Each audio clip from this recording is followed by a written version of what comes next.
Ladies and Germans, how you all doing? This is Con Ulrich. I'm Ringru. Hello, hello, hello. And folks, giving you some more SD2 League play here. On Slutsk East, we have one familiar face and one a little bit less so. Rang, who do we have? On the left-hand side in blue, we have, under Fisa Piatelo II Under the Sea. playing Under the Sea. I was like under Tiesa, like some sort of Spanish name. But anyway, Okay. is that even Spanish? I don't even know. He's playing Lehr with a Vanguard income. On the right-hand side in red, we have a YueJin playing 3rd Canadian Mechanized, also with a Vanguard income. So look at the two things over here. One thing I do love seeing is I love seeing those kangaroos come on out. Such an underappreciated battle taxi. I love seeing these guys. I don't even want to call them half tracks because they're somehow better and worse than half tracks. Like I don't really know how to explain it. They don't even have half a track. It's a full track. Exactly. It's like they're You have to compensating call for them something. like a APC, I think. An APC. APC. An APC. I'm sure they get popular in the future. Oh, exactly. When we start building vehicles that cost $20 billion with a B that can't stand up to a spitwad from Romania. That was a bit of a Pentagon Wars joke, but I'm not sure that really landed with most of our audience as it happened. I'm sure most of our audience has seen it. I know our audience. That's true. That's true. We got the best damn audience on the internet. I don't care what anybody says. Right. So we got a Puma and a Panther in the north. So we got a couple of guys over here just beating on a couple of Vickers. Not too surprising overall, but standard decks really from both sides. A couple of heavy tanks early on as a Hail Marys from Under the Sea Piatelo. But on the Canadian side, it's just human wave tactics. Yeah, just pretty classic Commonwealth rifle spam, which I'm very good at. Just get a lot of goddamn riflemen which you can just use to spam all over the bloody place. I do like Under the Sea's northern tactic with the Panther D. You usually see so many people ignore, the open field. But heck, when you have Panthers, you don't have to ignore open fields. You can pretty easily push over them. Absolutely true. Absolutely true. I do love actually these martyrs being rushed into the fort, trying to keep people at arm's length, and they're able to do that for the moment. Definitely going to be able to shoot and kill any battle taxi that comes forward. Now, where I might be a little bit more concerned for him is when these DDs come on in. DD tanks, I mean, while they might not be the best amphibious vehicles, already knocking out the shooter over here for that Jagdpanzer, and they can just ping him away to death. I mean, they don't need to kill him, just aggro him, more or less. Yeah, at close range, they are very bloody good at what they do, because goddamn Sherman tanks. Under the Sea at longer range, best of Jagdpanzers, that's really going to be his beneficial engagement distance, of course, but I know in a town fight down south, it can be pretty difficult to engage at longer range. Certainly seems that way. Luckily, right now, I would argue, for Under the Sea with Piatelo, Piatelo, his P4 is causing more than a little bit of hassle for these Shermans. And really, that's the big thing. The Canadians have to limp over into B to get some really solid kind of anti-tank and, well, really armored vehicle play on the field. And just right now, they just don't have that. They just don't really. It's all about the Shermans, which they do perform good at closer range, but yeah, Under the Sea does have the Shermans in a pretty good position, just at longer range, and yeah, Panzer is a huge pain in the ass to deal with. And it's really going to come down to, I think, a Firefly or a 17-pounder to effectively knock it out at long range. So I don't feel like Under the Sea is going to be able to really advance into the town, but he's not really going to be able to lose it, I think, either. It's just going to be a stalemate. The really interesting thing is to see whether or not these Piats are able to be even remotely effective. Now, No. yeah, I mean, and that's kind of the knee-jerk reaction, but it's one of those things like, now we also like 6-pounder in the center. 6-pounder could be more than, oh no, he's going to be not be able to engage the Hetzer, the Jagdpanzer, quick enough. And just more and more braces of tanks being brought in. Yep, pair and another pair from behind them. I am surprised by the meagerness of the positioning to the north. I mean, yes, there was a 57 mil that's bought the farm and it's been placed there as we speak. But not a whole lot of Canadian stuff is there. I understand that the Northwest Territories are a thing for a reason, but I feel like there should be something there. I feel like Panzer Lehr, if they're remotely at any kind of inclination, they can just bust through that and take the entire northern half of the map. They definitely can. I just think he's hoping to God that he can hold on to the north side of essentially a very meager force and just concentrate all his income into the south and center. And that is working, because right now Under the Sea isn't really pushing up north. He does not really have vision yet or know yet. There is nothing. But yes, if he was to push in the door up north, he could very easily break through, as its lock is only held by a single rusty, old and crumbly Cheeto. If you've seen that picture, I hope you guys know what picture I'm talking about. You seen it, Khan? You know, it's like the lock being held, but it's like a Cheeto instead of like a lock. Yeah, that's Like on the actually door, yeah. that's actually how people from New Jersey have breakfast, man. So like that's Oh, okay. yeah, that's so that way you keep yourself safe and you got a bite to eat in the morning. That's how it works. Mm-hmm. It's also why we call it Canadian bacon and pork roll and Taylor ham, and I'm just starting all kinds of controversies right now. Hetzer, so I'm going to continue to call it a Hetzer, but the Panzer to the south here continues to be quite a bit of a hassle. Just throwing rounds down range. It's going to be constantly causing issues. Spitfire, not to be outdone, though, is going to drop, several hundred pounds of material on it and finally kills it. There we go. Yeah. Now we just got a bunch of shamans being brought in, just trying to fight over his town. We do have a Panther down south, and he does have a pretty... he has a pretty good angle up north, but if he could get a little bit of an angle, to shoot down the southern road, that would definitely be rather beneficial. But we've got another Spitfire being brought in. What is he going to bomb? He's going to bomb at MG42, because he does not like it. And the MG42 does not like being blown up. I get it, though. Like, the Panther, as good as it is, it's not in the most valuable of positions. Contrast that now with the north. See how this 6-pounder, because we are in a Canadian division, this 6-pounder has beautiful line of sight onto both the Panther as well as the Puma. Here's where I would go and turn off my hold fire. It's time to go to Pound Town. Like, you got to do something about that. Yeah, it's Pine. He's still holding on to the farmstead at least. I think he just wants to make sure there's a 100% guaranteed shot to actually blow up the bloody Panther. Yeah. Well, he stopped firing. There we go. He can at least blow up the Puma. I think he has line of sight on the Puma. Yes, he does. He's got both, yeah. Yeah. And now he's still up to engage the Puma. And if he kills that, then yeah, at that point, it's a much different ballgame. Yeah, at least I've been on more recon, so pretty much keep the Panther blind. You go down to the south. Isn't the other Yacht Panther down there? No, it's P4. 2 P4s back of the Panther. Another Panther being brought on in. And I always want to say the Americans. Canadians are having a little bit of a near-death experience. Actually, some of them actually have died. See the 2 pyres right there. Yeah, how the heck do you push back Panzer Lehr at this position? Yeah, he just... On this end of the town, at longer range, those Panthers are a huge pain in the ass. He even got a Flak 88 in the central position as well to hold off against, really, I think, more for Spitfires rather than Shermans. But Under the Sea, he's pretty much done what he's needed to do. It's just stalemating the southern side. You're not going to be able to push Canadians out of that town. And he's pretty much winning just due to the fact he has one of the flags up north by 2 Flammenwerfer squads. That's pretty much it. I think his best bet is to just try and continue his more northern engagements here and just try to grab another flag or 2. Like on the rare Vickers HMG squad is, that would be a pretty good flag to try and take.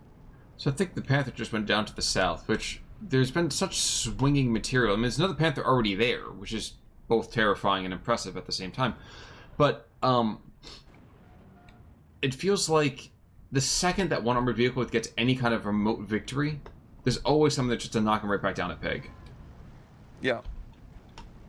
And for both sides, they already seem like down south, one can make a slight breakthrough or get some good kills, but reinforcements come in and crush out. Like up north, YueJin made a little bit of a push, almost got the flag, but now there's all these armored vehicles, and they would like to say hello to the riflemen.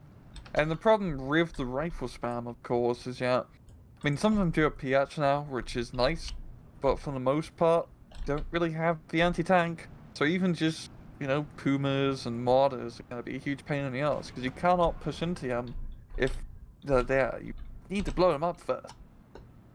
But they're able to do that with a fair bit degree of skill. Only problem is you tend to have to sacrifice your rifle leaders to do it. Just looking down to the south in the meantime, Pioneer coming back through. Excuse me, Spitfire going after. No. Yeah, I thought I was after the Pioneer. That was weird. I had a reticle over onto. That was odd. Anyway. Huh. Pioneer's dead, Joe. He's not going to be pioneering for much longer. Or at all. Oh no, he's experiencing a new frontier. Seeing what the afterlife is like these days. Pretty interesting perspective. Well, I could make the not very lively crowd joke, but we'll just have to believe that as we are. 17-pounders being brought on in. I mean, speculatively speaking, we have a 6-pounder already in that southern town. That, south central town. Yep. I'm surprised we haven't seen Sherman 3s being brought in. Why is it no Sherman 3s? He's got the Fireflies. Oh, Spending them on 5, yeah. He needs to blow up big, scary cats with little bugs that fly and glow at night. Yeah, it gets sung about by Owl City. Yeah, long thing. Yeah. The northern push is going pretty well for Under the Sea. He has managed to capture the farmstead, so it's another flag under his control, and he might be able to get another one as well, really, where that 6-pounder is, because it's just a single 6-pounder, and he is running. I don't want to say full of hills, he's more like running full of trees. Forgive me, I'm just watching as these Fireflies are engaged by this Jagdpanzer. Pretty close range fighting for both sides in Voja. I mean, it's a bit of a riskier. Yeah, it's pretty risky for both sides. But especially for the Fireflies, in that sort of engagements against those tanks, definitely benefit from shooting longer range. True, but in a knife fight, it's not a bad idea either when the other side doesn't want to have a knife fight either. Yeah. Oh, the 6-pounder just knocked out the Panther, it seems. Yes, it did. Now, he's got to be careful. Was that? Yeah, it was a frontal shot too. Huh. Gotta be careful, because there still is a flak 88 right there. Yeah. And while we can make as much, cast as many aspersions as we want to about the flak 88, oh no. Okay, Spitfire's coming in, this front line's gonna collapse. Or not, wow. I didn't even see the Gepards. I imagine they didn't either. But the P4's getting taken out one by one here. Just checking back over here, overall. I'm seeing a much more aggressive push towards highly vetted tanks than anything else. Yes, we are. I understand it. At the same time, I feel like we're missing an opportunity here. Opportunity for what? Just have waves upon waves of P4s and things like that, but, Yeah. I see why to take the more vetted runs is... Like, yes, availability is nice, but I don't think you really get the chance to really exploit that availability. I think, especially if you're going for like more of a Vanguard income, where you just, you want to make every point count by, getting the most veterancy for your buck. I suppose that's fair. But what it comes down to at this point anymore, at least okay for YueJin, is we have 2 Fireflies and a smattering of rifles. He needs, yep, there the Sherman 3s that's being brought on in, but he's holding nothing else. To the north, again, there's 4 flamethrowers who haven't moved since their initial position because they don't need to. Yeah, he's really tunnel visioned, it seemed, in the southern flank here, without really trying to deal with this northern push. He does have, I mean, he has some reinforcements to try and hold that flag, but it's nothing really substantial. It's just to try and hold on to it for the time being. But we got more German reinforcements here with the Panzer IVs, and even just the half-track is going to be enough to ward off those riflemen. I'm wondering if we're going to see a priest here. I think the priest might be a good call to at least put some fire down that central position to the south. Yeah, or just like an anti-tank gun on the hill, but like aiming northwards to try and knock out some of those Panthers and Panzer IVs, because he really needs to knock out his armor. And Yes. that hill position is a pretty good position. Put a 17-pounder fly up, yeah. You can knock out those tanks easy peasy style. It's true, but I don't think that's going to happen. I don't think so either, Khan. And yeah, Under the Seas is putting enough pressure on the center here. I mean, he's managed to capture the flag once again on the hill. Panzer Grenadiers, just the armor, it's just barely going to be enough, it seems, to hold. I mean, the Panzer IVs are just such a pain in the ass.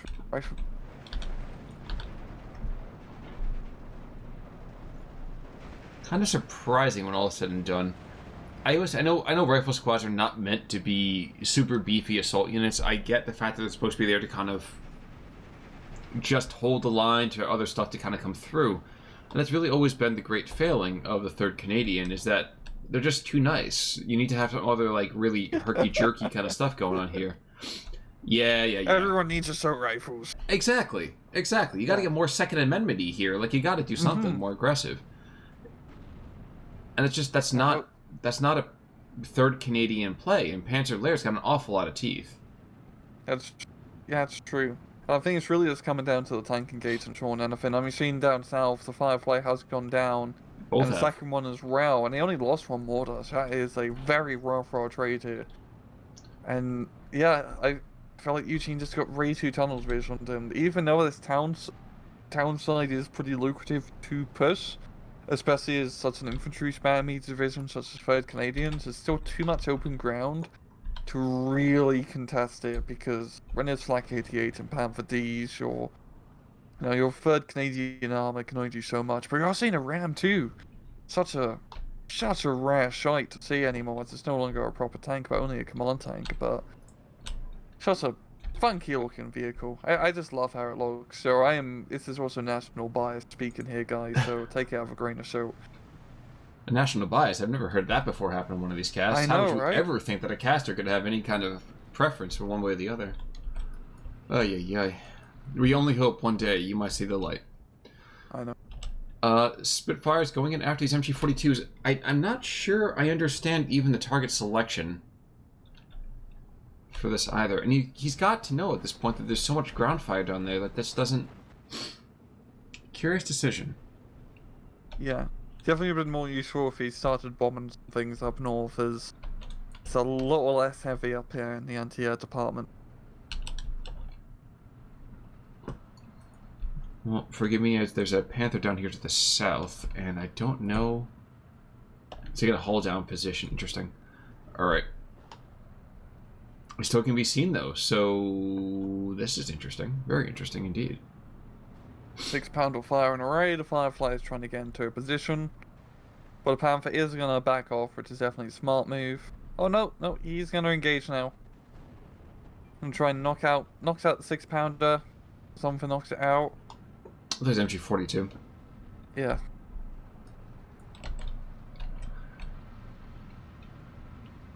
And it looks like you paid attention a little bit to what you had said about bringing in more material to the north. But at this point, it's a Willys with a couple of sniper scouts, and those snipers have already been sniped. At least there'll be some reconnaissance, at least. So he'll see the giant puss coming his way if it ever comes. He can, like, shoot 1 or 2 guys with, but... Obviously, yeah, he's Bugger Joe. Yeah, and I mean, and that's why the 6-pounder being brought in is probably about the best thing he can hope for under the circumstances. But YueJin, I'm surprised. This is very unlike him. He's been rather profligate with his units as opposed to kind of massing them more appropriately. Yeah. Yeah, he's just not having any real favourable tank engagement. He's actually moving his Ram commander in a very precarious position, and it almost got killed. And with a commander unit like that, it's preferable if it doesn't die. Can't really afford to replace it, especially such a rare and unknown vehicle around too. Those Spitfires up north actually. Damn, the anti-air is so goddamn strong. Well, he waited too long. Yeah. Yeah, the Flak 88 fires. And the Gephards, of course, but really a Flak 88 at long range, you know, just stopping the bombing run before they can even roll bomb. And that's kind of the tail of it so far, is that there's been this consistent push from YueJin, but then after he gets shut down, now it's drips and drabs of reinforcements, So we're seeing, you know, Sherman here, Sherman there, Sherman here, Sherman there.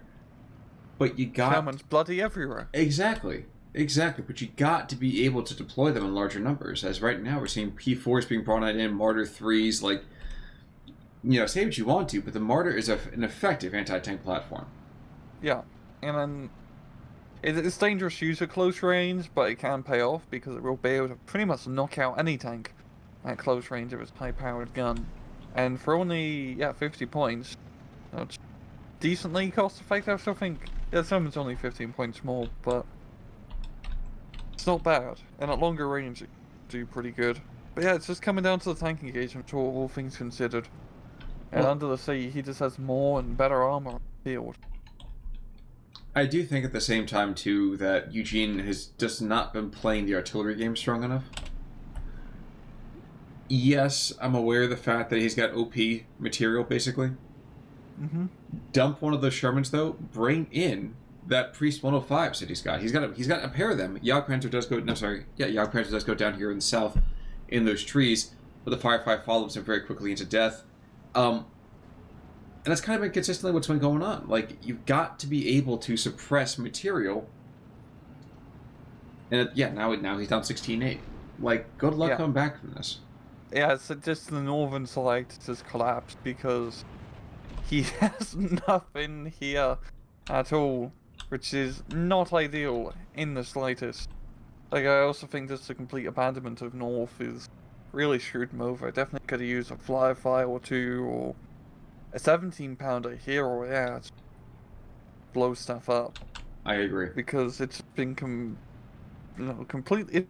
It's all free real estate here for Under the Sea. Yeah. And you're not going to be able to aggress against a Panther and all that extra material. P4 being backed up by a Panther, like, it's even more terrifying now. Do you want to take this to ×2 at some point in the near future, though? Sure. 23? 23.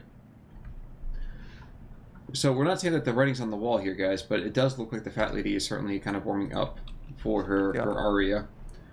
And she's singing about the writing on the wall. She is, yeah. She's saying, "I'm sorry, Mama, I never meant to hurt you. But tonight, it looks like this match is over."